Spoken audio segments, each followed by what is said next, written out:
Hello everyone, welcome back to Python on Phone programming series. In today's video, we are going to develop a simple school management system using Python programming. So for developing this project, we are going to use the skills that we have learned in this programming series. That is variables, list, dictionaries, loops, and conditions. So if you haven't watched my previous videos, I would recommend you to go back to those videos and watch them and come back here. And this is going to be a very interesting project, and I hope you will all like this one. So guys, let's get started without wasting the time. So first thing first, exactly what we are going to do in this project. In this project, when we run this program, we are planning to display a menu like this. So whatever you see in the screen, right? So we should have a heading like a school management system, and then we should show these four options here. One, the first option should tell me the total number of students in the school, and two is like display the student details. So when user opt for option two, then again we will have to ask the user to enter the student ID. Okay, so using the student ID, we should display the student details. And third option will be for adding a new student, and fourth option is for closing the program. Okay, this is a simple school management uh, project. And if you want to extend this to next level, like even if you want to provide an option for adding teachers and maybe some other staff, or even you want to manage finance of a school, so those options you can add in the future. But for now, we are going to concentrate on these three options. So to get started, I have created a simple dictionary. Okay, so in that dictionary I have three student details to start with, and we will run the program, and we will, using these options, we will add the new student details, and as well as we'll do many more things. Okay, so first let's write the program, and first let's display this one. So whatever you see in the screen, right? So when we run this, so we should show a menu like this. So how can we achieve this one? So let's use a print statement. Okay, so maybe we can use print. Okay, and if we use three double quotes, right, triple quotes, something like this, and we will be able to keep everything in one go. Let's copy this entire structure, whatever I have here, and paste it in the printer statement. That way we need not to type it again and again. Okay, so let me paste it here, and finally let's close this one. Okay, so this also I will bring it to the next line. I think we don't need these hashes, so I am removing them as well.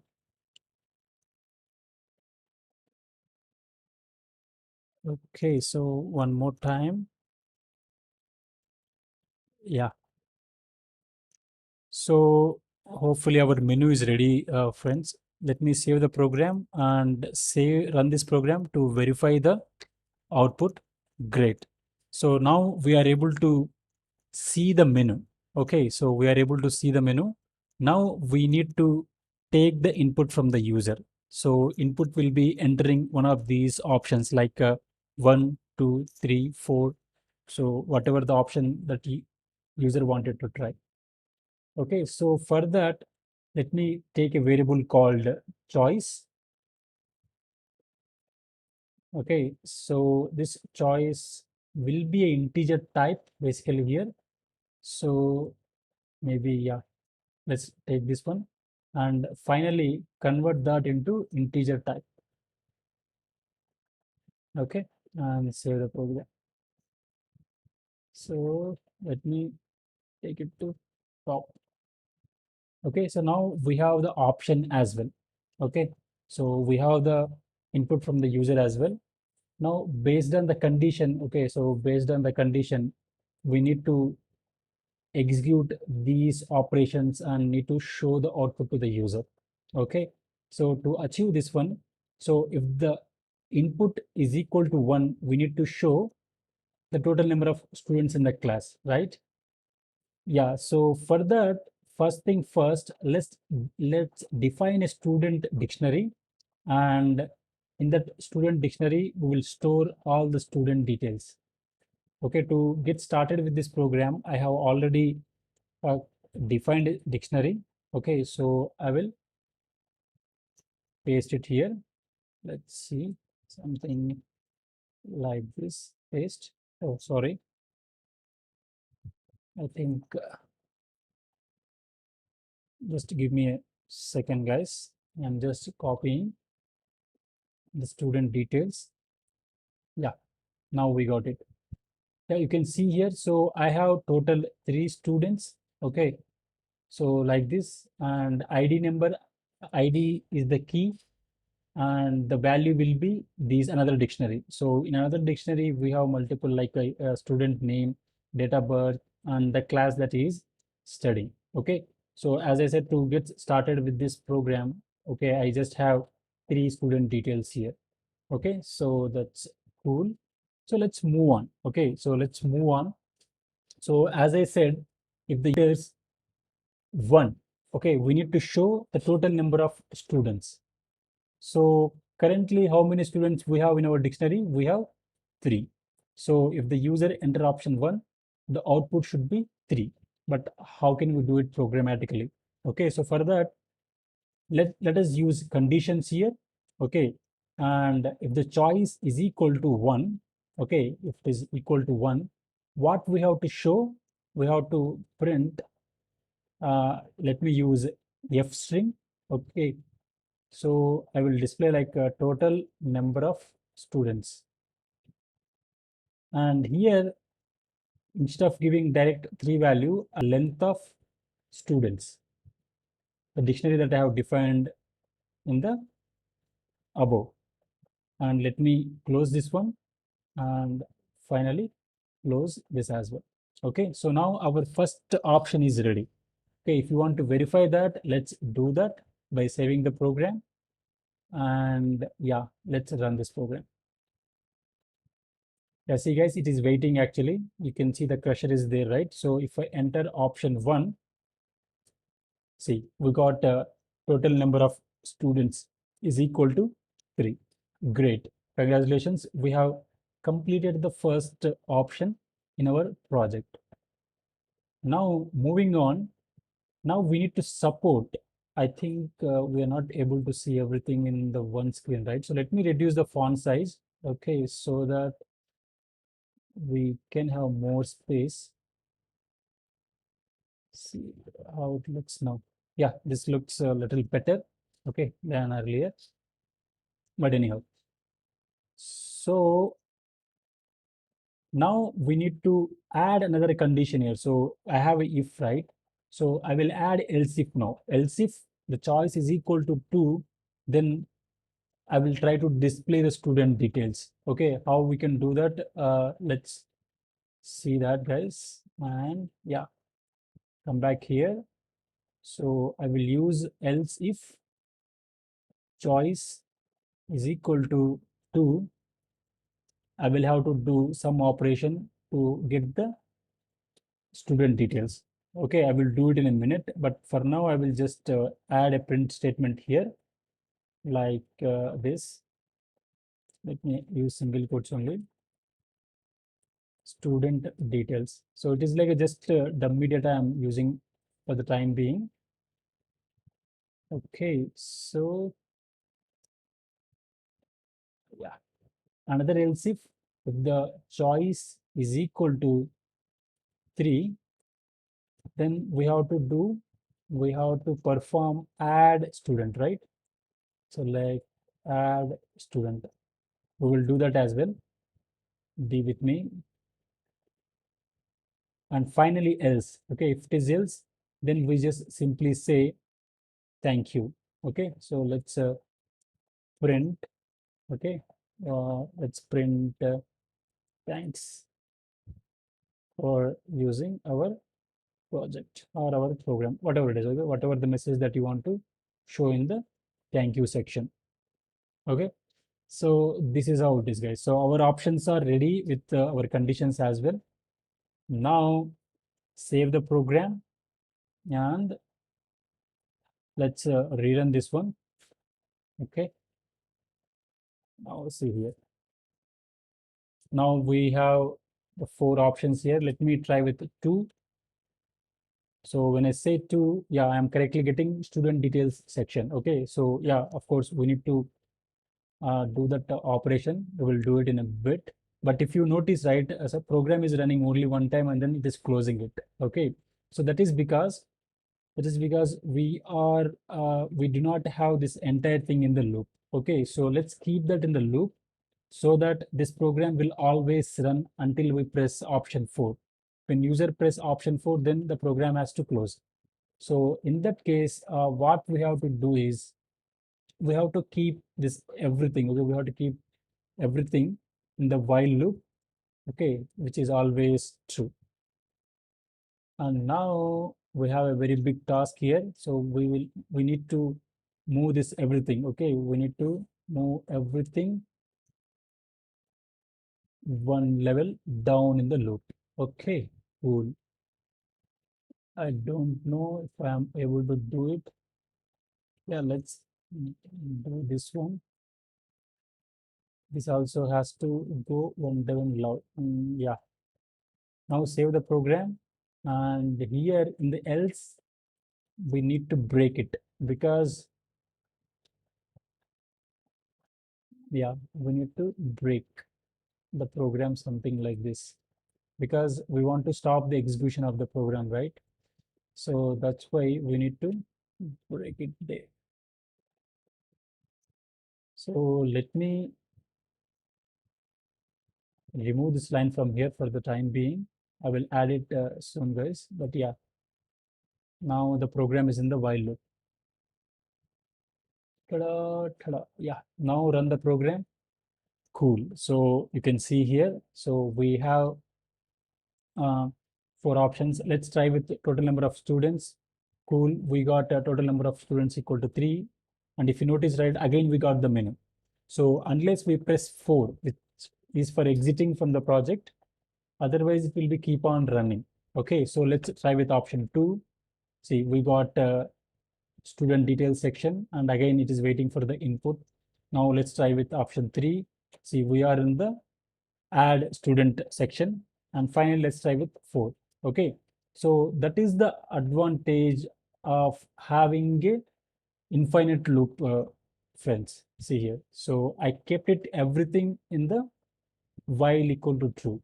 So which means I want to execute this block of code infinite times, okay, unless I manually break the execution. Okay, so that's why I have break here. So break means it will break the loop. Okay, so I hope it makes sense to you.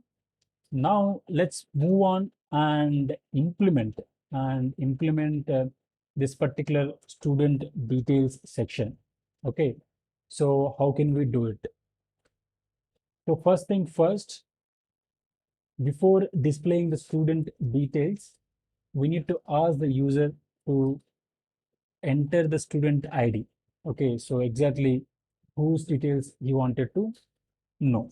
Okay, so for that, let's define a variable called SID, and we will take input from the user and ask him enter student ID.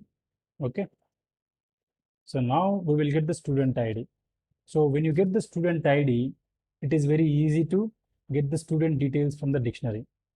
That's because how to get the student, see, when you have a student ID, how to get the details of the student. See, we have a dictionary called student, right? Student of, if you say directly s underscore id, whatever the input that we get, we will get the output. That's it, guys. I mean, it's very straightforward. Let's run that. Okay. So here the program is waiting, And now try the option 2. So enter the student ID it is saying. So I will say ID 1. Okay, that means I want student details of ID number 1. See here? Okay. Okay, we have a error here. So it is saying that name error. Student is not defined. Let's see why that is. So what is the dictionary name that we have defined? Here it is students. Okay, but I used student. So that's why we got that error. Okay, so let's correct that dictionary name and now save the program and run the program. So now, excuse me, let's try the option 2 again here. And it is asking for the ID. Let's try again ID 1.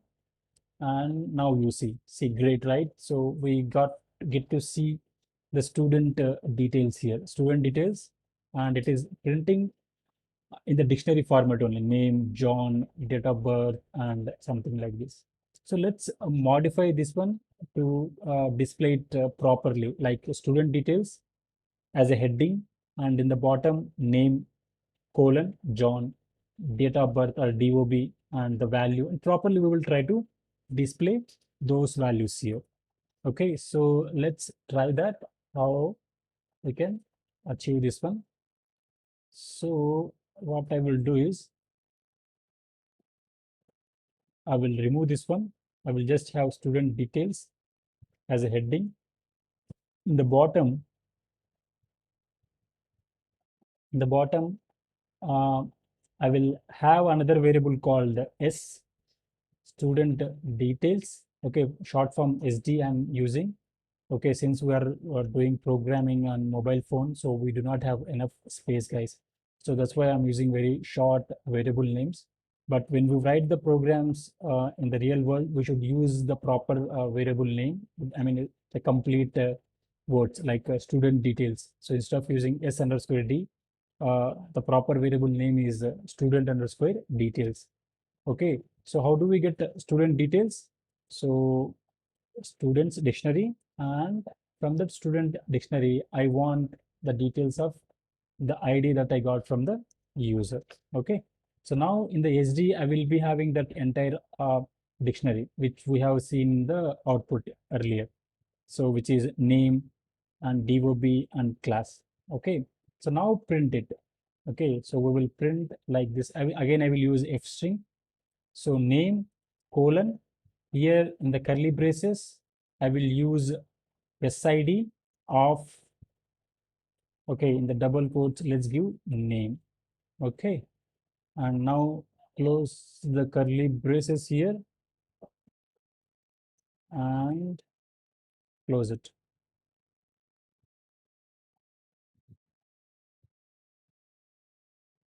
Just give me a minute, guys.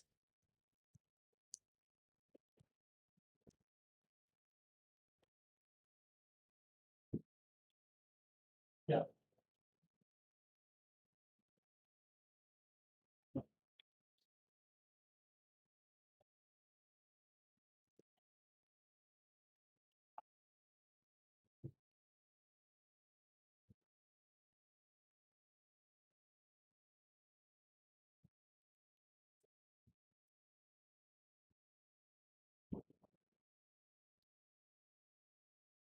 Yeah, I'm sorry, I'm back.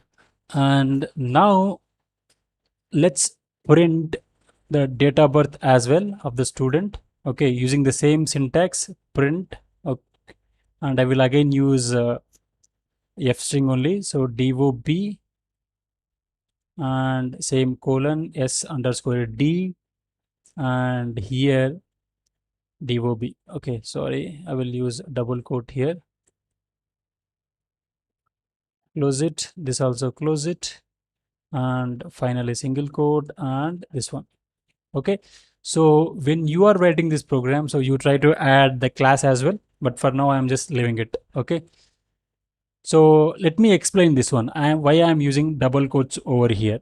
Okay, so to avoid the conflict with the single quote. Okay, so that's the reason I'm using double quotes here, guys. So if you notice here, right, so I'm using a F string. So F string is the full form is like a format string. So using a format string, we can directly print variable values as well. Okay. So, but to get the details from the dictionary, we have to use something like this, right? Dictionary of the key. So the key is name. So that has to go in the double quotes. Okay. So that's why I am giving double quotes here and closing it. Okay. So that's how it is. Let me save the program and run it again. So this time let me go with again option 2, and here let me give ID 2. See here, student details, name is Sarah, and date of birth, it got printed very nicely, right? So it's great. So we are done with option 2 as well. Now let's try option 3. Okay. So in the option 3, what we have to do, we have to add new student details. How can we do that? Let's see that. So for adding student details, okay, we need to take input from the user. So what input we need? We need student name, student's date of birth, and student class and ID number as well. Okay, so these are the 4 details we need to receive from the user, and finally we need to save that in the dictionary that we have defined in the program, which is a students dictionary over here. Okay, so let's do that. So first thing first, let's receive, ask for the name. Okay, so I will say name, and let's take input like enter name.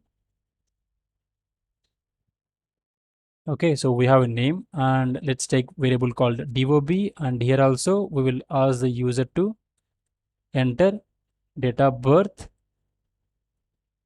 Okay, and not finally, okay, class, and here also let's say enter class, and finally ID. Okay, let's say, yeah, ID, I will say double ID here.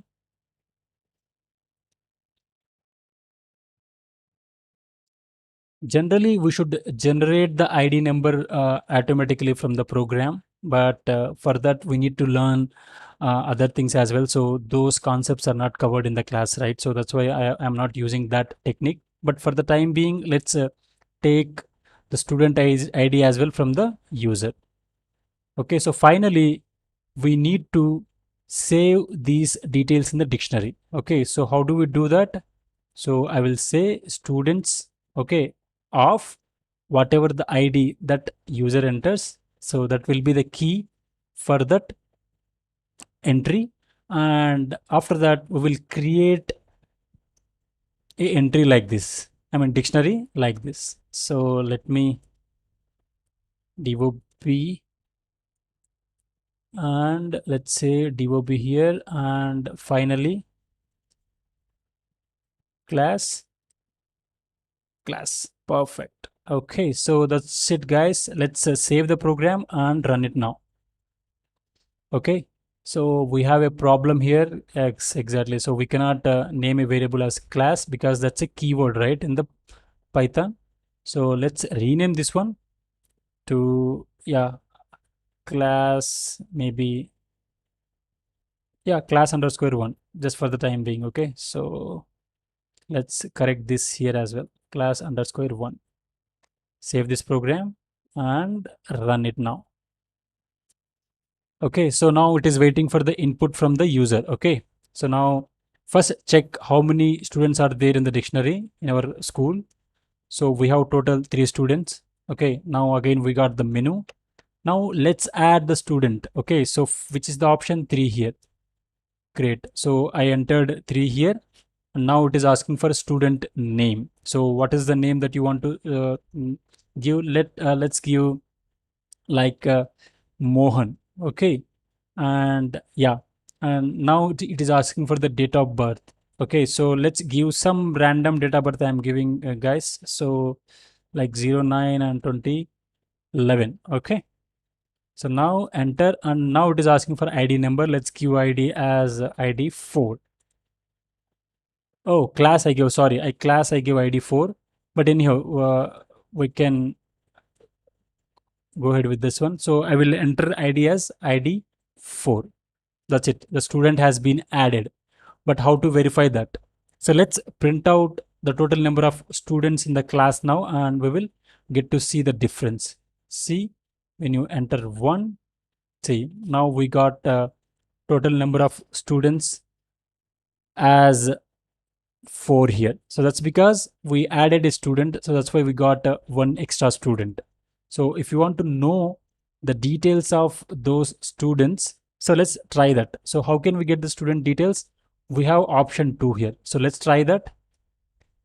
So now it is asking for the ID number of the student. Let's use ID 4, which we have added now, and let's enter. See guys, so we got the student details as well, so which we have just added, right? So we have student details, name is Mohan, and the date of birth as well. So great guys, I mean we have almost done with this project. And yeah, what else we can do here? Okay, what else we can do here? Let me show you one problem with this project currently. So when I choose option 2 here and enter, it is asking for ID number. If I queue the ID number that is not existing in the project, okay, so in that case, this program will fail. Okay, so that I know for sure. Okay, that will fail. So that's why I am not entering that ID here. And one more thing is, when we close this program, so whatever the data that we have entered, that will be lost. So that's because we are maintaining all these student details in the memory. Okay, so because of that reason, we will lose the details as well. So in the future classes, we will learn the concepts of saving data in the files. So when we are done with that, we will use the technique to store the student details in the file. Okay, so that means whenever you run the program, we will have the entire data that we have saved in the file. Okay, so I hope you like this video guys, and please try to do this project on your own. Okay, pause the video, see the code, and try to complete this project on your own. And I will be sharing this code link in the description below. And if you have any doubts, please feel free to mention in the comment section below. And even I have a Discord group as well, so you can join and then you can ask me questions personally, and I will try to answer all your doubts. Okay guys, so once again let me show you the code, and after that we will end up this class. Okay, so this is how the code looks like. It is not, I mean, it's a very small program. We have like less than 40 lines, I can say. So the first 7 lines are just comments. Okay, otherwise the program is less than 40 lines. Okay, so in the first we have defined a dictionary for storing student details, and here we have written the infinite loop. Okay, in the infinite loop, for printing that banner, I have used this print statement with the triple quotes. So what is the advantage of triple quotes? So triple quote allow us to display multiple lines. Okay, multiple lines without extra efforts. So it is pretty straightforward here. And after that, I am taking the input from the user for the option, okay, which operation he wants to perform. So here we have 3 options, right? I mean total 4 options, which is 4 is for exiting the program. So if the user chooses option 1, so we are displaying the total number of students in the class. So how we are doing it? We are using length here. So when you say length of dictionary, you will directly get the length of the students. And next, moving on, for getting the student details, okay, for getting the student details, again we are taking the input from the user, the ID number. Okay, using that ID number, I am directly searching in the dictionary and getting the details. Okay, so with this syntax, if the ID number is not existing, then this program will fail. Okay, so the best way to do this one is using get. Okay, so when you do this something like this, So if there is nothing, we will return empty dictionary. So this is another way to avoid the errors in the program, guys. Okay. So here I am getting the student details, and after that I am printing the name and date of birth individually. Okay, so if you want to print ID number and the class as well, you can add a couple of print statements and display that as well. And moving on to the third condition, we have for adding new student details. Here we are asking the user to enter the input, the name, date of birth, class, and the ID, and all those details we are saving directly into the dictionary. Okay, so students of the entered ID, and we are forming a new dictionary and saving it. Okay, so that's it, guys. So these are the three options that we have done here. So if you see here, right, so this is the menu that we get, and the data that we store is this is the format, ID and all. So once again, let me save the program and run it one more last time. So if I choose option 1, I will get the total number of students in the school, so which is 3 currently we have. And if you want to know the student details, the option is 2 here. So 2, and now we need to enter student details, ID number. So I will give ID 2. See here, we got the student details, name is Sarah, and date of birth also we got. And similarly, if you want to add a new student, so which is option 3 here, and let's enter 3, and now it is asking for a student name. Okay, so let's give a student name as like Ram, and date of birth, again, guys, I'm giving some random value. Okay, so let's take this like this one, and now it is asking for a class. Okay, the class, let's say something like 5, and ID number, so I will say ID 5. Okay, that's it. So now the student details are also added. Now if you want to verify that, see, earlier we have 3 students in the school, right? Now if you choose option 1, you will get to see total number of students as 4. Okay, so great. So our details are saved in the dictionary. Now if you want to verify exactly if the details are saved or not, you can choose option 2 again. Okay, so here it is asking for a student ID, which is student ID 5, right? You enter it. See, so after entering ID 5, we got the details. So name is Ram and date of birth is whatever we have entered. Okay, so that is working fine. So finally, option 4, when you enter 4, the program will stop execution. See, great. So that's about this simple school management system project, guys. And as I said, I will be sharing the code link in the description below. And once again, if you have any doubts, please mention the comment section below. I will meet you in the next video. Till then, take care.